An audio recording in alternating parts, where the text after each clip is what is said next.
Everyone, good morning. तर आज आहे रविवार आणि आज आहे शेगाव निवासी गजानन महाराजांचा प्रकट दिन.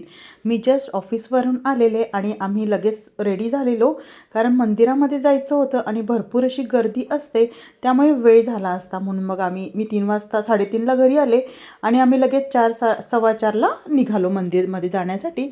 तर तुम्ही बघू शकता इथे भरपूर अशी गर्दी आहे.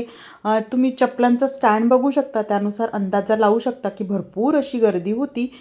त्यानंतर आम्ही आतमध्ये गेलो आणि दर्शनाची जी लाईन होती ती पण भरपूर मोठी होती आणि ऋग्वेद अजिबात अशा लाईनमध्ये थांबायला बघत नाही. त्याला खेळायसाठीच असतं, म्हणजे त्या गार्डनमध्ये, त्या मंदिरामध्ये ना लहान मुलांना खेळण्यासाठी गार्डनसुद्धा आहे, म्हणजे स्लाईड्स वगैरे. तर त्याला तिथे जायचं होतं, त्यामुळे त्याची घाई सुरू होती. तर मग आम्ही बाहेरूनच दर्शन घेतलेलं. तुम्ही बघू शकता छान असं डेकोरेशन केलेलं आहे. गर्दी प्रचंड असल्यामुळे फोटो आणि व्हिडिओ व्यवस्थित घेऊ शकलेले नाही आणि लोकांची प्रायव्हसीसुद्धा मेंटेन करायची असते, त्याच्यामुळे मी खूप कमी असा व्हिडिओ घेतलेला आहे. इथे प्रवचन भजनसुद्धा सुरू होतं, ते सुद्धा आम्ही 5 ते 10 मिनटं ऐकलं आणि त्यानंतर आम्ही गेलो होतो महाप्रसाद घेण्यासाठी. तर इथे महाप्रसादासाठी सुद्धा भरपूर अशी गर्दी असते. तर पण त्यांची अरेंजमेंट जे असते ना ते खूप छान आहे.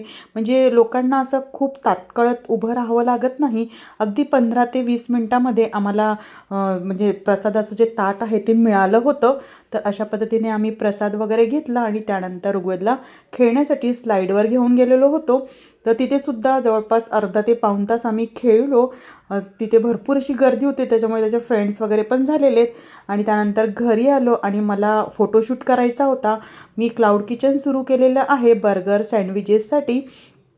तर ते सुद्धा मला बनवायचं होतं, त्यामुळे आम्ही लवकरच घरी आलेलो. आणि हे जे मी बनवत आहे हे सिम्पल असं व्हेज सँडविच आहे. तर veg sandwich, veg grill sandwich, burger, milkshake, cold coffee, तर अशा पद्धतीने मी सगळं बनवून घेतलेलं आणि त्याचं छान असं फोटोशूट केलेला. तर आय होप तुम्हाला हा व्हिडिओ आवडला असेल, तर प्लीज चॅनलला सबस्क्राईब, व्हिडिओला लाईक, शेअर, कॉमेंट करायला विसरू नका. आणि आपलं जे क्लाउड किचन आहे ते झोमॅटो आणि स्विगीलासुद्धा ऑनबोर्ड होणार आहे लवकरच. तर तुम्ही पुण्यामधील असाल तर ऑर्डर करायला विसरू नका. बाय.